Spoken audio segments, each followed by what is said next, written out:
your life is a series of actions that you initiate or don't initiate, and that your thoughts are going to control that roadmap. And so how are you using your mind today to either make yourself feel great or not? I posted on Instagram this morning, I said, listen, your destiny is ultimately controlled by a decision you already made this morning. Everyone watching this already made a decision this morning. This morning, they made it a life-changing, huge decision this morning. And that is either I'm gonna get up, enter the world with no intention, go through the motions to hopefully get by or survive, or I am going to get clear in this morning about what I want, what I'm going after, who I'm going to be, how I'm going to serve, and whether or not I'm going to be excellent and extraordinary or not. And the problem is most people never make that conscious decision.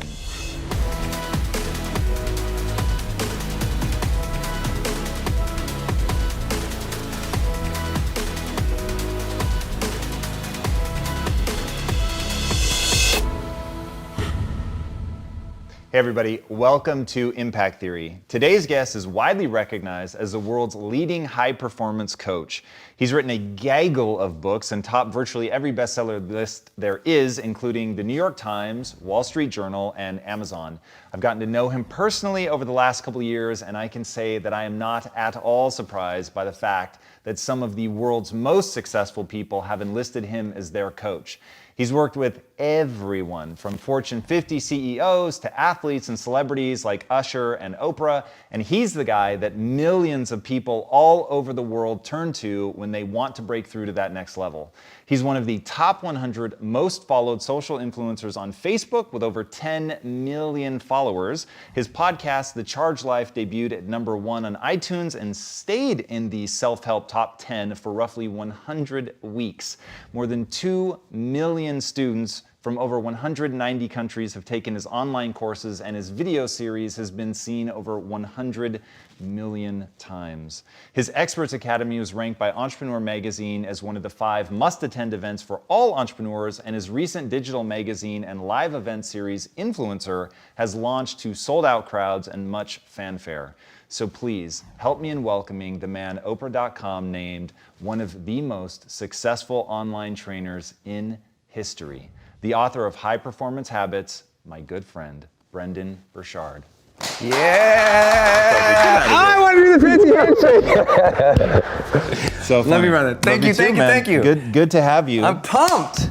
It is very exciting to Yeah. be back with you. We've actually Thank you. spent a fair amount of time over the last few months together, and over the last, about 18 months, 2 years maybe Yes. now, that we've spent Yes. some legitimate time. Yeah. And right now, half the audience is thinking, this guy he's acting like that for camera. And I can just tell you right now, he's always like this. The amount of energy that you have is Thank you. really extraordinary. And I want to talk to you about Carbs. Carbs, that's it? Eat a lot That's of carbs. the No, answer? I'm teasing. I want to talk to you about consciously designing your life. It's an idea that I see you live day in and day out. Thank you. Everything in your world seems completely integrated. The people that you hang out with, the things that you do to have the energy, the things you focus on to make sure that you remain excited, like it all feels like there's nothing that's sort of by accident in your life. So what's the whole concept and how do you actually pull it off? I think I talked about this last time a little bit about my car accident. So when I was a 19-year-old kid, I had this car accident, and prior to the car accident, I had been suicidal. And coming out of breakup with the woman I loved, I lost my identity in that, became suicidal, had the car accident, and it was just powerful juxtaposition because here I am suicidal, want to take my life, and then I get an accident that says, oh no, I don't want to die. And it forced me to consider how I will evaluate my life at the end of my life. And that has always been the driving force for me is I realized at the end of my life, for me personally, I'm going to ask these questions to evaluate, was I happy with my life? And those for me are, did I live? Did I love? Did I matter? Which isn't, for some people are watching like, so what? But I was 19 and it set in me. And so if you think about it, that was 23 years ago? If you wake up every day with a super clear intention and reverence for life, realizing how short it is, you absolutely get your act together.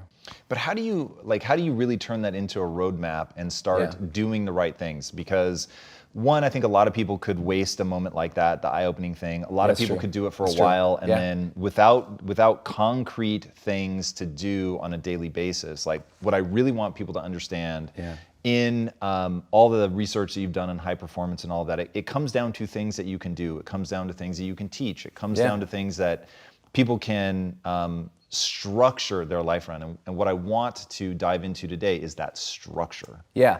You know what's funny is like, I think you nailed it. People take an eye-opening experience and some don't do anything with it, and some people grow from it. And I came back from that experience, I was in college, and prior to coming back, I was the depressed kid, the sad kid, kind of the lonely kid, kind of the pull away from the world kid because I was hurt. I came back and I had this new intention to live. So I wanted to meet people and talk to people, and they're like, who are you? And anytime you change your life, usually people are like, what's wrong with you? So everyone's like, what's wrong with you? But I was like, I'm gonna change. Because I knew I didn't want misery anymore. I didn't want suffering. I didn't want sadness. I didn't want negative thinking. I didn't want poor quality of relationships. I didn't want to feel horrible. So I began the quest of, well, how do I not feel horrible? So I started reading, first I started with personal development, self-help, then jumped into spirituality, then jumped into psychology, then jumped into neuroscience, then jumped into sociology, then jumped into leadership, and spent every week for 23 years, I've read a week on one of those topics for 23 years. I went to the seminars, I bought the audio courses, so I'm listening to Dale Carnegie and Napoleon Hill and Earl Nightingale and Jim Rohn and Zig Ziglar and Louise Hay and Marianne Williamson and Debbie Ford and Tony Robbins and Wayne Dyer, Deepak Chopra, Brian Tracy, and I went down deep. Like, I'm very much like you, I'm obsessive. So I got obsessive into psychology. Carl Rogers, Alfred Adler, Roy Baumeister, Abraham Maslow, all of the positive psychology work that was developing at the time that was becoming bigger and bigger and bigger. What were some of the early things you were pulling out of that to begin changing? I'm guessing you didn't lay in the hospital bed and have the revelation of all the things you needed to do to your mind to get out. So what were, in those early days, you're reading these books, what are some of the first things that begin to hit you? Like, I remember I had a transformational moment with Napoleon Hill and Think and Grow Rich. And that was a real demarcation point for me. The notion of, oh, if you think you can, and if you think you can't, you can't. And that was one of those things that just sort of cut to the heart of everything for me and became something I could circle my mind around. What were some of those early things for you? First and foremost is exactly what you started the show with, which is conscious design. It's like, your life doesn't end up an accident. Your life is a series of actions that you initiate or don't initiate. And that your thoughts are going to control that roadmap. And so how are you using your mind today to either make yourself feel great or not? I posted on Instagram this morning, I said, listen, your destiny is ultimately controlled by a decision you already made this morning. Everyone watching this already made a decision this morning. This morning, they made it a life-changing, huge decision this morning. And that is either, I'm gonna get up, enter the world with no intention, go through the motions to hopefully get by or survive, or I am going to get clear in this morning about what I want, what I'm going after, who I'm going to be, how I'm going to serve, and whether or not I'm going to be excellent and extraordinary or not. And the problem is most people never make that conscious decision. So I was learning early on, make the conscious decision about who you want to be each day, stay congruent with that. And that was, for me, a kid who was just going through the motions, all of a sudden going, oh, who do I want to be? What do I want my relationships to be like? That was really important. And then I started setting personal challenges every month. At the beginning of each month, I do this whole thing where I holistically evaluate my life on the first of every month. And it's like these 10 different categories of my life, from emotional to relational to financial to career, mission, objectives, all these things. I go down that on the first of the month, just kind of a holistic viewpoint of my life. And then I set a personal challenge and a professional challenge. And I do that every month. Every Sunday, I revisit my progress. Every Sunday for 23 years.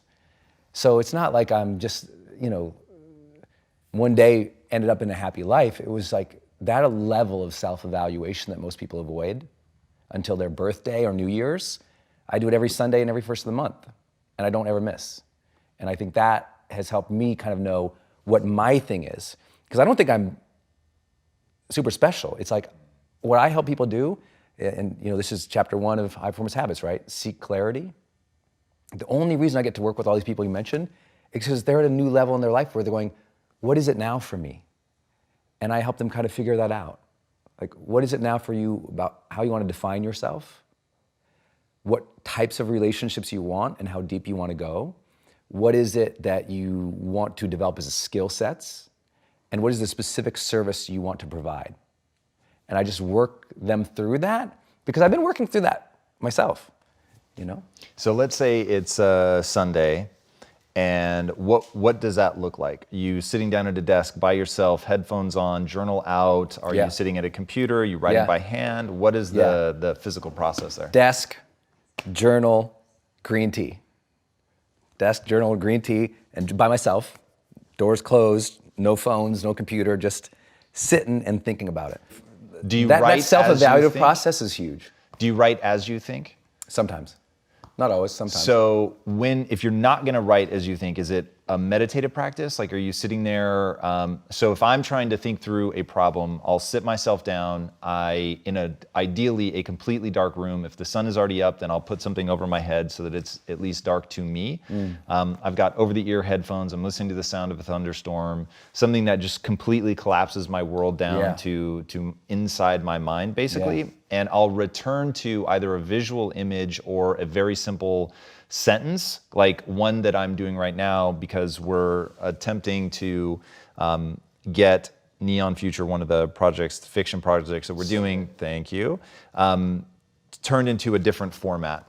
The simple phrase that I come back to is reboot Neon Future. So like, what does that look like imagined in this new way? Yeah. And so I'll sit there and then imagery, words, whatever begin to flow, and then I'll start, I do that, but I'm actually typing. So I'll type out my ideas, and I definitely type as I think. So what is that? Is it, like, I would say my process is very meditative. Yep. Is yours meditative? Is it well, for different than that? For the Sunday thing, it's really self-evaluative and very planning oriented. So it's like, where am I? What do I need to do this week, this month, and just checking with my calendar. So on Sundays, a lot of it's like just deleting things. But a separate process. Deleting what things? Meetings, blocks of time. Things that have been booked for what's coming, and you're like, yes, this doesn't because most of my align. schedule's been booked 6 months, 7 months out. So at any given Sunday, when I'm going through my evaluative process of what's important, what do I need to work on, I'll look at the schedule and notice, oh wow, here's that chunk of thing we scheduled 3 months ago, delete. I thought it was gonna be here, delete. Just like really clipping at the calendar. Most people don't have a calendar. So that's problem number 1. They're not strategically blocking time, moving towards the major things they want in their life. They won't say they're going through the motions, but the calendar reveals it.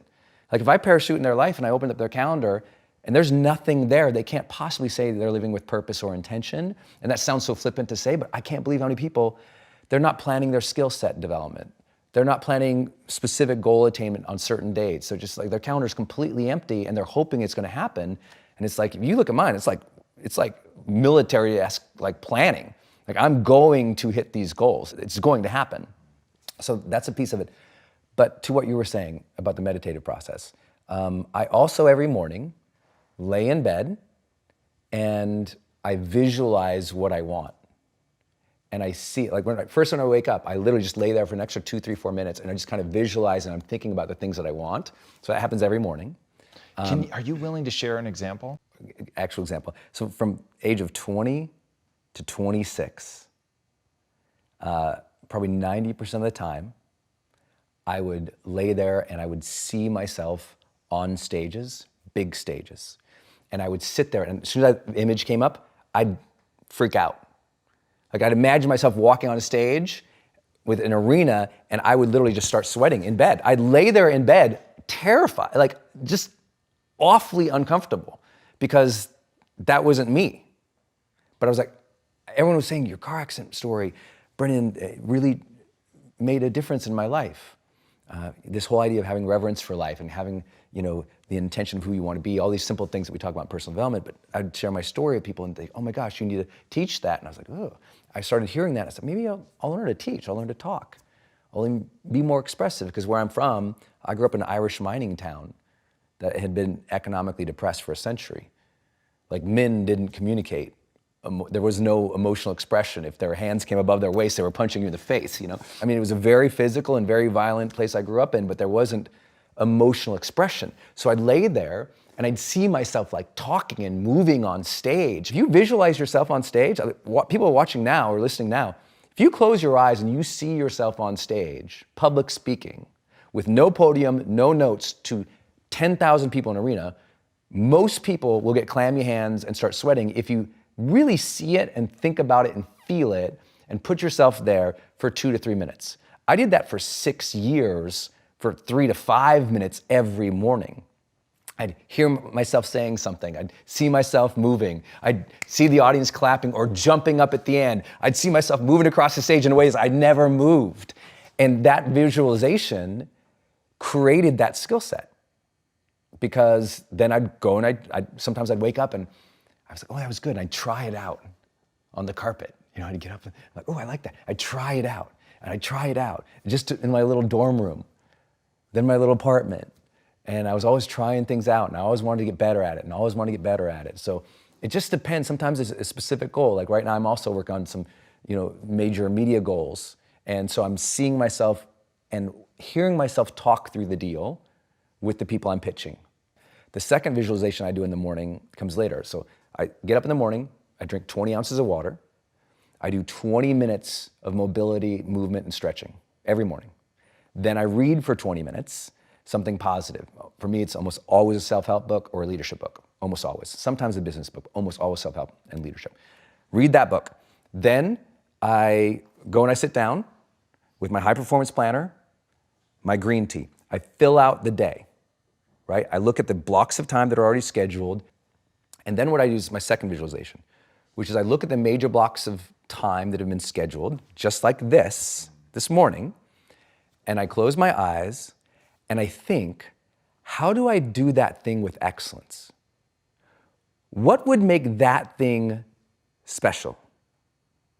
So this morning, before I got here, when I thought about this, because there's my high performance planner, impact theory, Tom Bilyeu, oh yes, 3 exclamation points, literally. So I looked at the schedule, I closed my eyes, and I thought, okay, what do I want to communicate on Tom's show? How do I want that to feel? What do I want to communicate? So I literally closed my eyes and I visualized those blocks of time. And how would I do them well? That's a superpower. Most people write their day out and they just go about the day, and then sometimes they come back to the plan and they go, oh my God, I didn't even do it. Because I sit there and I think about, how do I do that well?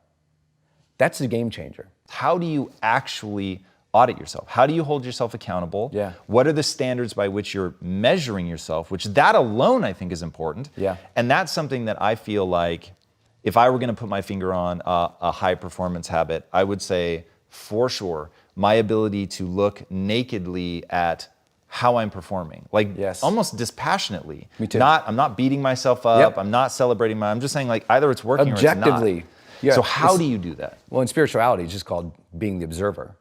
So you're observing your life dispassionately from a place of mindfulness and understanding where the judgment isn't there that's negative. And so that's a huge part of it. Because a lot of people, the reason they hate self-audits and they hate self-evaluation because it feels bad, but they're letting it feel bad.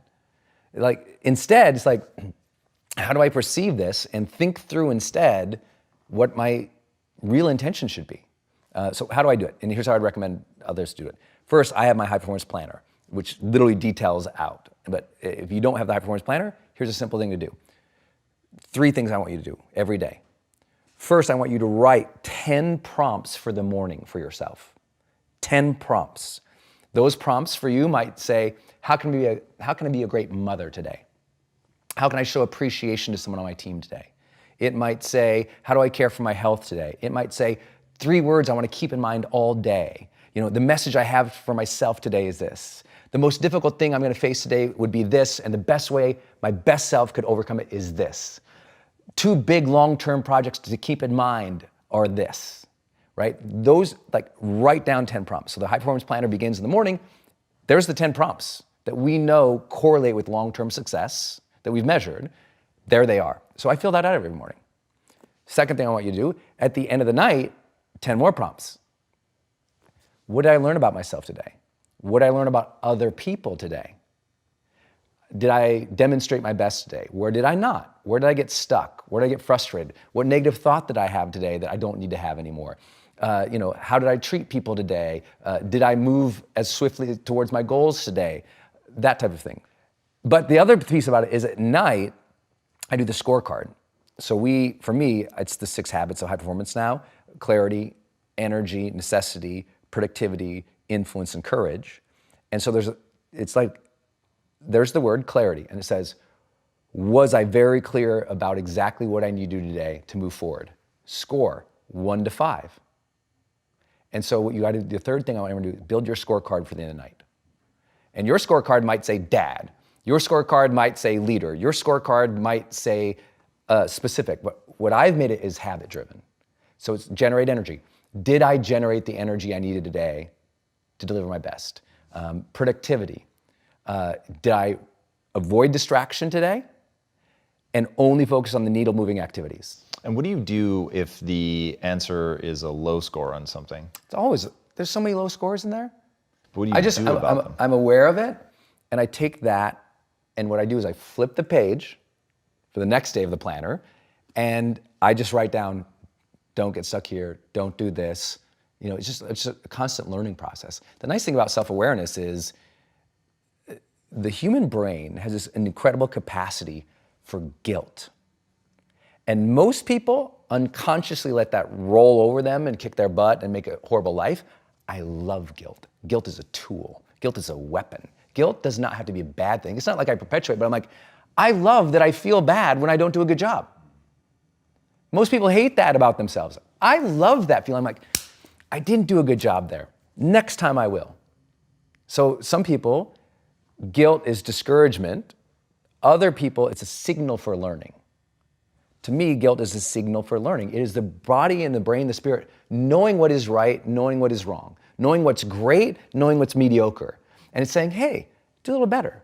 Now, if it's translated into a negative impulse, then some people call it guilt. But I'm totally cool with guilt. I think it's good that we feel bad when we do something that is below our standard or that's not right, because that impulse to go, I want to do that better. Like I wanted to make sure I want to come back to my morning visualization. I'm gonna be on Tom friggin' Bilyeu's show, one of my favorite people on the planet. I tell all my people to listen to your show, watch your show, like everybody. Like the other day I was literally coaching a billionaire and I was like, I'm supposed to be with Tom Bilyeu right now. You gotta watch this stuff. You gotta, like everybody. I'm just like, Tom. So this morning I was thinking like, how would I make that how would I feel good being on Tom's show? So when I was visualizing that, the one thing I want to make sure I did today was acknowledge you for how incredible of a speaker you have become. Wow. Because I saw you 2 years ago. And the Tom Bilyeu on the stage today is fundamentally the same. It's the same man. The congruence is there, but the performance and the talent and the power with the audience has gone like this. Like you've gone from a passionate dude to one of the best speakers in America right now. Wow, thank you, man. And watching that, I know that is because the impulse is like, when you come off stage and you crush it, or when you're like, I can do better. And that impulse, that desire to learn and drive and do better is something that doesn't always feel good because it says also, I kind of screwed up over there. But when you can dispassionately recognize your performance and go, I actually want to become great at this, all of your psychological and spiritual energies kind of align a little bit to saying, let's grow then. And if you can allow that impulse and deal with that anxiety and that discomfort that comes with it, just like when I was laying in bed for 6 years and an awkward, super weird dude, sweating in bed, literally profusely sweating, thinking about speaking to people, like profusely sweating. I endured that visualization, that practice, that trial, for myself to become good. And was part of the thing that you're practicing when you're doing that, is it not having the anxiety response? Is that what you're trying to get to? Or are you just visualizing over and over and over, I would move like this, I would say things like this? Yeah. Was it purely tactical for you? Well, luckily I just knew that psychologically with familiarity the odds of decreasing anxiety is extremely high. So it's basically Same like with running fear. a simulation. Run that simulation, yeah, exactly, like a pilot. Running that simulation over and over and over. If you're a pilot and you run the simulation and it crashes 50 times, the first 10 you're mortified, the last 12 you're on the dials, And so I think just running the pattern over and over visually is really powerful. The world completely underestimates the power of visualization. Completely misutilizes the human power of contemplation. The number one thing I say to my high performance clients is going through the motions is the death of high performance. High performers don't go through the motions. Yeah, I think they've contemplated, they're intentional, they're thoughtful, they've practiced, they want it to go well. And the reason most people don't do that is because the pressure. It puts a lot of pressure on yourself. But that's what makes people great. I think you're very right about that notion of contemplation and the willingness to feel badly about something. I think self-reward and self-punishment is really, really important. Yes. And I think that if people don't sort of automatically have the guilty thing, which they probably do, it's more a willingness to lean into that and to say, okay, this is actually going to serve me, this is going to work for me. And I actually do wonder sometimes, as somebody who now basically has a profession of giving advice, at least on the one side of what I do. And so I think a lot about who should actually take my advice, because my advice is not going to lead to a carefree, easy life. Right. Lisa was just saying, she was laying in bed last night thinking about me, and she said, how the fuck does he do it? Because there's just a level of things that I'm willing to take on, and I'm not even sure it's healthy for me, and two, I'm certainly not certain that it's healthy for other people. But what I do know is that I have a level of thrill and pleasurable obsession around it. So for me, it's fun. So when I think about the guilt or the momentary pain of fucking something up, and you talk about me getting better as a speaker, it's like that journey is, it is a very simple journey that requires you, though, to really accept that you're not very good at things right now. Yes. And that's fine. And so a big key for me has always been to think of my life not through the lens of a moment. Mm-hmm. And I used to tell this to my employees all the time, stop judging yourself through the lens of a moment and start judging yourself through the lens of 10 years. If you think of yourself in 10-year increments, you will blow your fucking mind. So if you're embarrassed today about where you are, don't compare yourself even to yesterday, which may not soothe that and encourage you to push forward. Think back 10 years.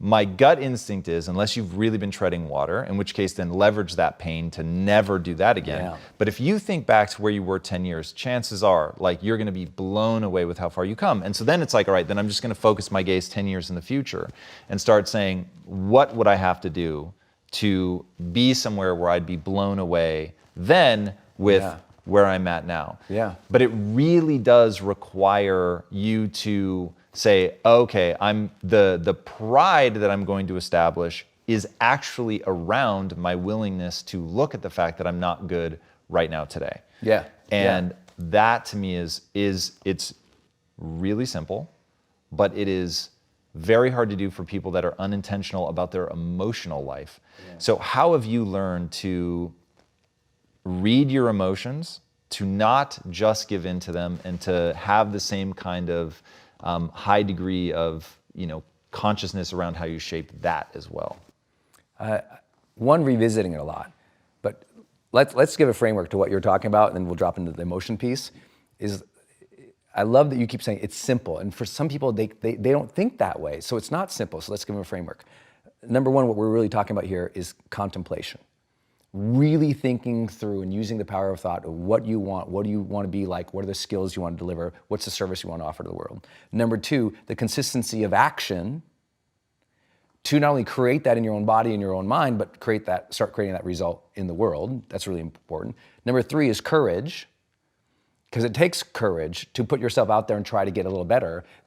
It was even just laying in bed, visualizing myself doing something on stage that was way outside my boundaries of comfort, walk across the stage really fast, walk down to the audience and give high fives and, say something strong or, admit something or share something vulnerable. That's courage.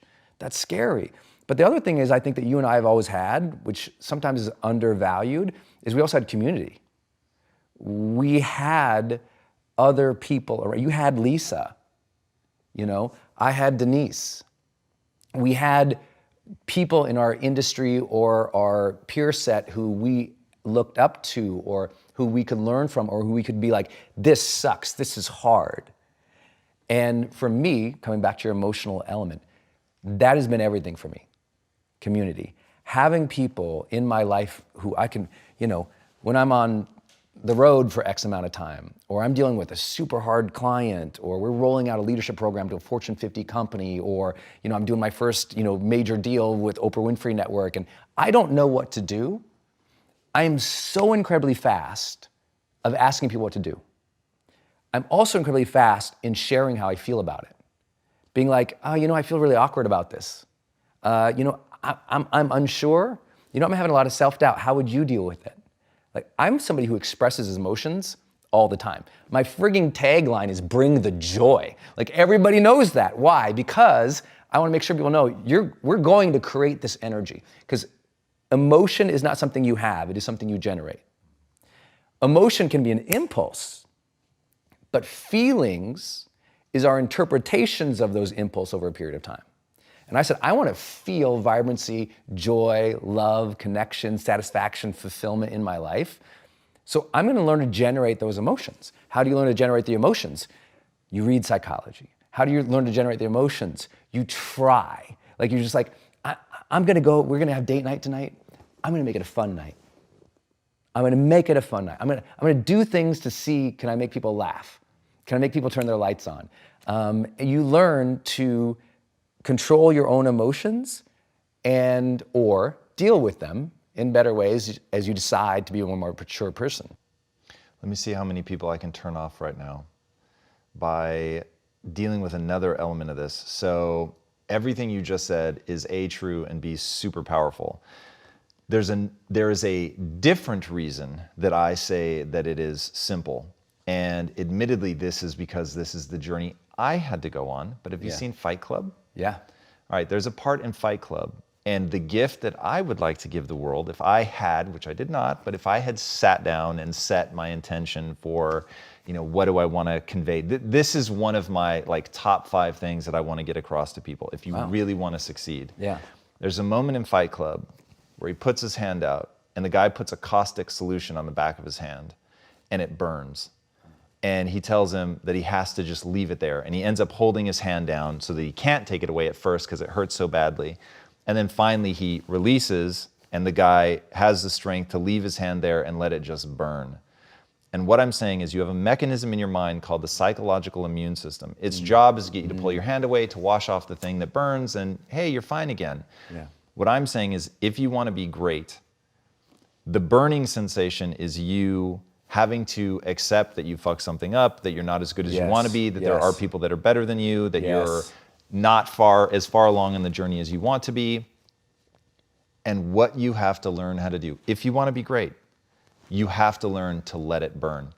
And even though your impulse is going to be to turn away from that, to not look at it, to soothe it by saying it's them, it's their fault, they fucked it up, I grew up in the wrong place, it's fine for them, they're wealthy. Like whatever excuse you use to try to let yourself off the hook for not being where you want to be, instead of saying, actually, the power is the ability to let it burn. And one of my employees was just asking me yesterday, and he said, how do you not get overwhelmed?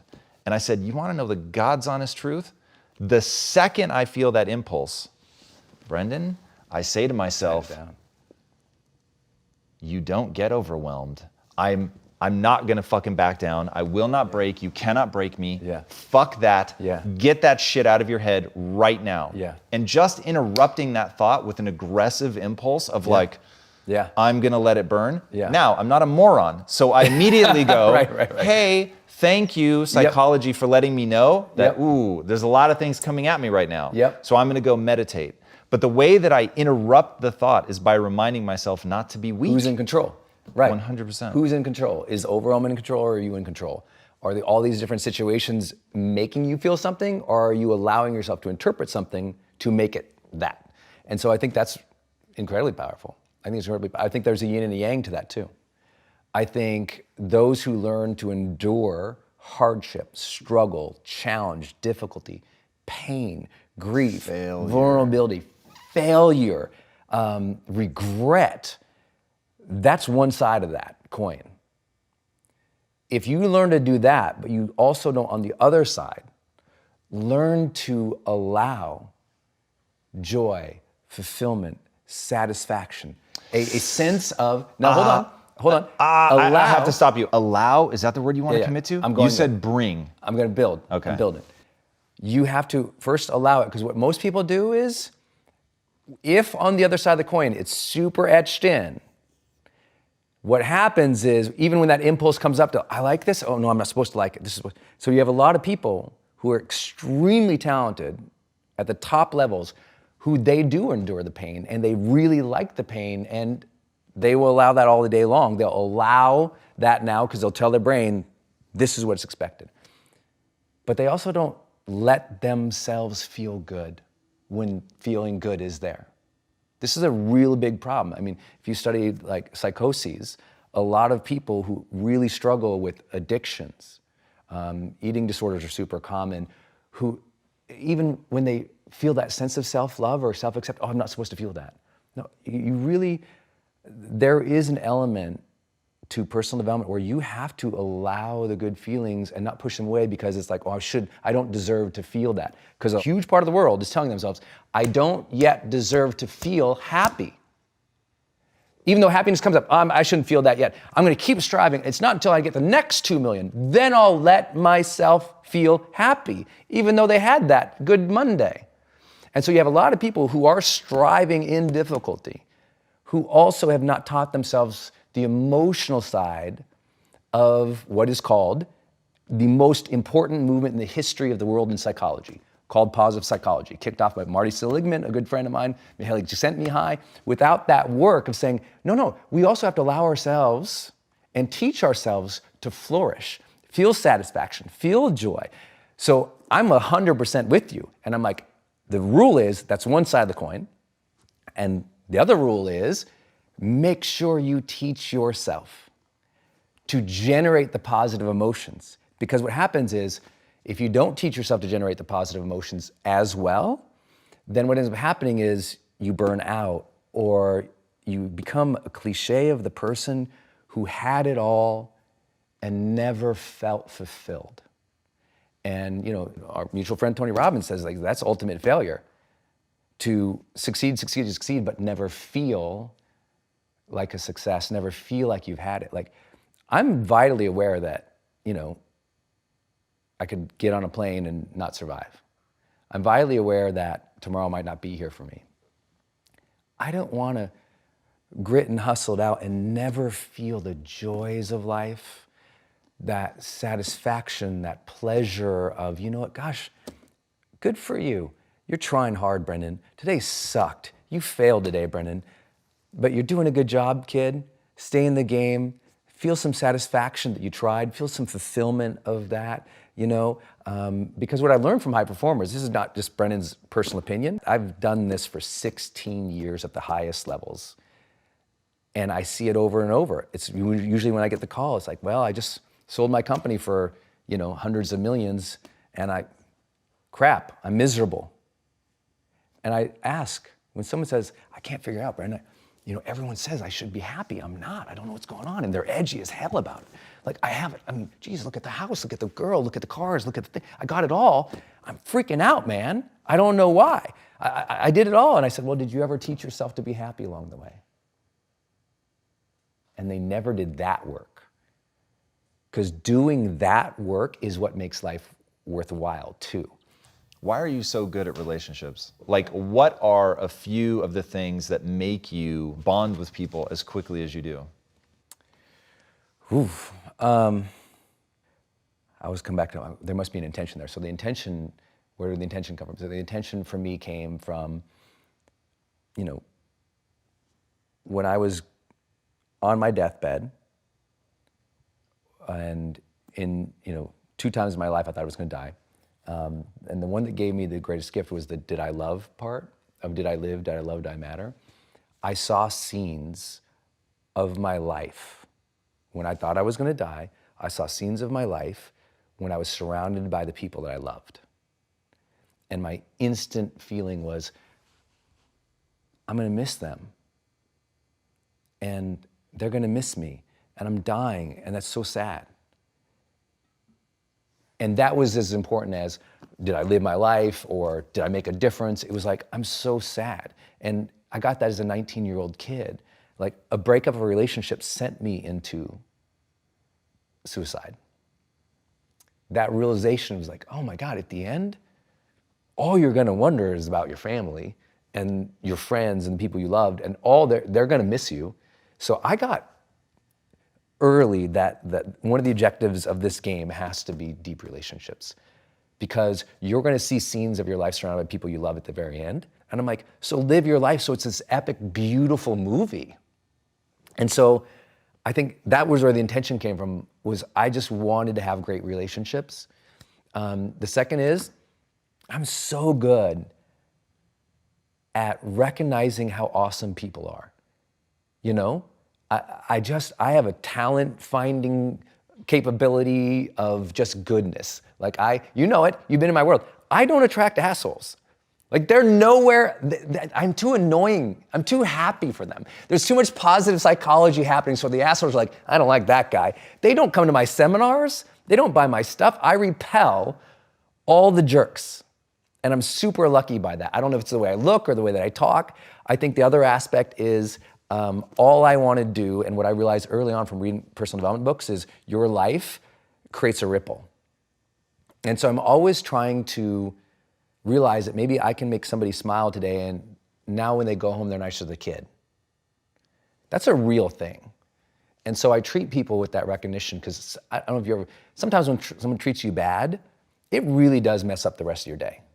And I had people beat me when I was a kid. I got in fights when I was a kid. I was in martial arts most of my life. So I've just had like super violent things happen in my life. I've had a lot of drama with relationships early in my life. And I'm talking like pre-20s.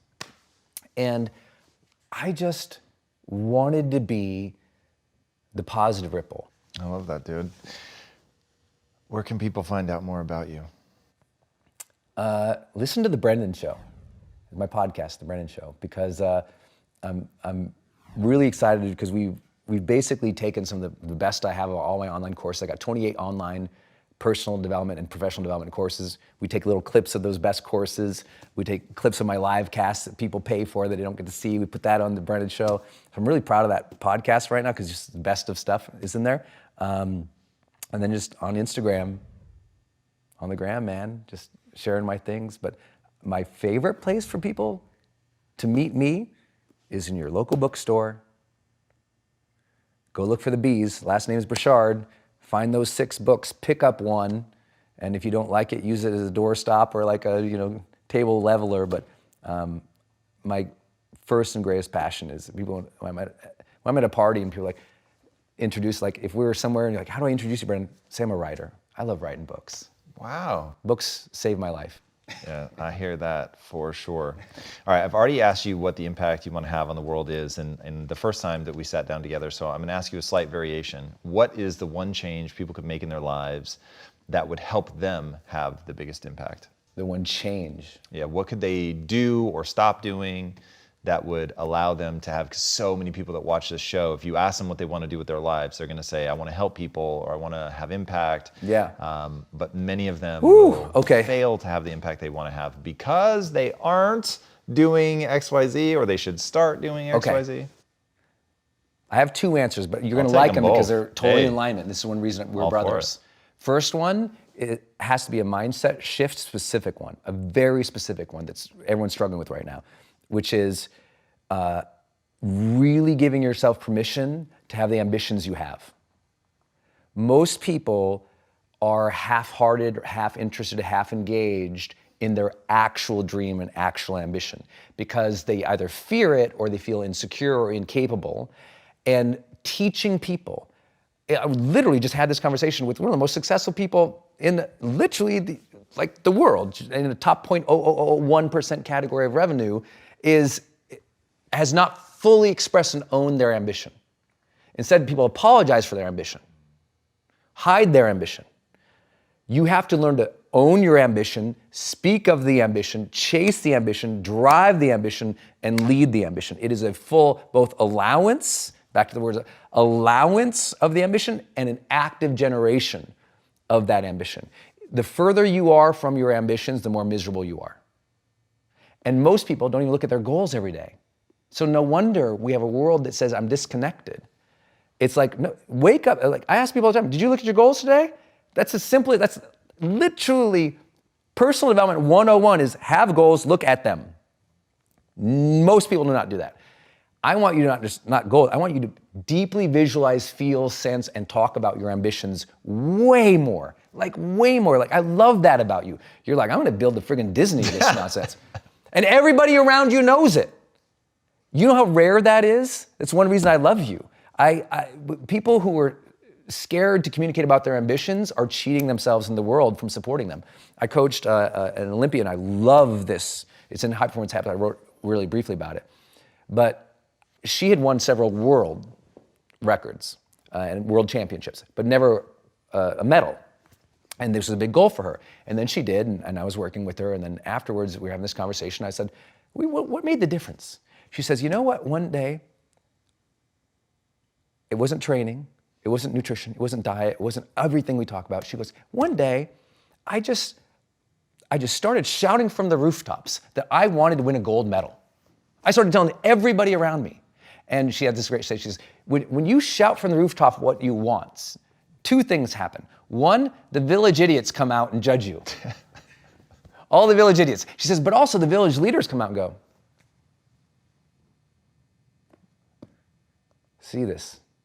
Let's set this person up. She said, all of a sudden, the right coaches, the right dietitians, the right former gold medalists, the right teammates came out, and all of a sudden she had a community who were galvanizing behind this vision and ambition she had that she'd never achieved, even though nothing changed in her physical body. It was like she communicated the ambition, the tribe arrived, the goal was achieved. Complete game changer. So allowing the ambition, shouting from the rooftop, that's the mindset. That is a behavior change that takes real personal power, real courage, real vulnerability, whatever you want to call it, but most people don't do it. That's number one. Number two, you have to have daily intention and habit tracking. You can't leave your personal development to randomness.